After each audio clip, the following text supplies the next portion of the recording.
Welcome back to the channel. Once again, we are back with a new video, and today we will be discussing one of the biggest debates in entertainment, books versus movies. At the end of the video, we will know which one tells a better story, which one creates a stronger emotional connection, and why do people always say the book was better. Today, we're breaking down both sides in detail and trying to understand which truly deserves the crown. So let's start. Welcome back, everyone, to another episode. Hope you're all doing great today. Thanks for joining us. Today we're diving into a debate that never really ends, books versus movies. Yeah, it feels like every time a book gets adapted into a movie, the internet immediately splits into two sides. One side says the book is superior, and the other side says the movie is more enjoyable. So let's break it down properly. No bias, just honest discussion. First question, what do you prefer personally, books or movies? I'd say books. They feel more detailed and personal. I'm more of a movie person. I like the visual experience. That already shows how different people consume stories.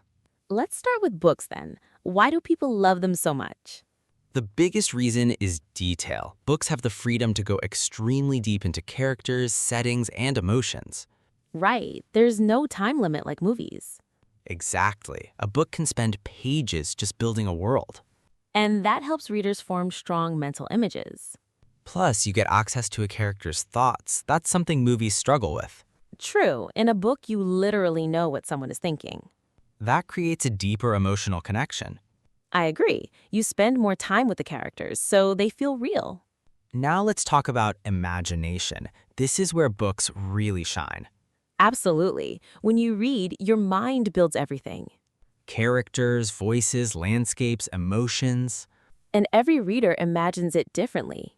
which makes the experience very personal. But movies remove that freedom. Yeah, once the movie's made, everyone sees the same version. That can be good or bad depending on the viewer. True, some people like having a clear visual representation.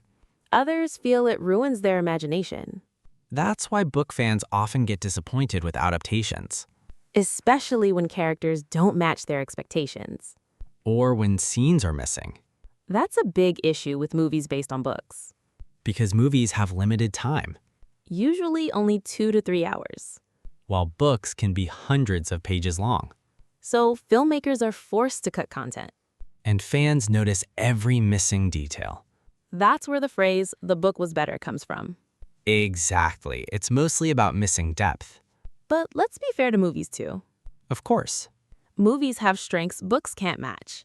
The biggest one is visuals, Yes, seeing a world come alive on screen is powerful. especially with modern CGI and cinematography. And music plays a huge role too. Absolutely. A soundtrack can completely change a scene. Imagine a horror scene without music. It wouldn't feel scary at all. Exactly. Movies combine multiple art forms. Acting, visuals, sound, editing, all working together. That's something books can't replicate. Movies are also more accessible. Right. Not everyone has time to read long novels. A movie can tell a full story in a couple of hours, That convenience matters a lot today. especially with busy lifestyles. But books still have advantages in learning. Yes, reading improves vocabulary and focus, And critical thinking too. because you have to imagine and interpret everything yourself. Movies are more passive in comparison. Although good films can still be very educational. True, documentaries are a great example. Let's talk about emotional impact. This one is interesting because people are divided. For me, books create stronger emotions, Why? because I spend so much time with the characters. That makes sense. I get attached over days or weeks. For me, movies hit harder emotionally. Really? Yes, acting, music, and visuals together create instant emotion. That's fair. Different people just respond differently. Now let's talk about adaptations. Harry Potter is a perfect example. The movies were successful but missed some details from the books. Same with The Hunger Games. And The Lord of the Rings. Although those are considered great adaptations. That shows a movie doesn't need to copy everything. It just needs to capture the core story. Exactly. Let's talk about pacing. Books can feel sometimes slow. True, some chapters drag, Movies can fix that by tightening the story, making it more engaging. but sometimes they oversimplify it. That's the trade-off. Depth versus speed. Detail versus convenience. Another interesting point is rewatching versus rereading. Movies win here for most people. Yeah, it's easier to rewatch a movie. Less time commitment. Rereading a whole book takes effort. Movies are more social too, True, you can watch with friends or family. and share reactions instantly, Books are usually a solo experience. which some people actually prefer. It's more peaceful. No distractions. Just you and the story. Now, let's ask the big question. If you could choose only one forever, what would it be? That's tough. You have to choose. Fine, I'll go with movies. Why? Because I love the full experience. Visuals, sound, acting. Fair. What about you? I'll stick with books. No hesitation? None. The depth is unmatched.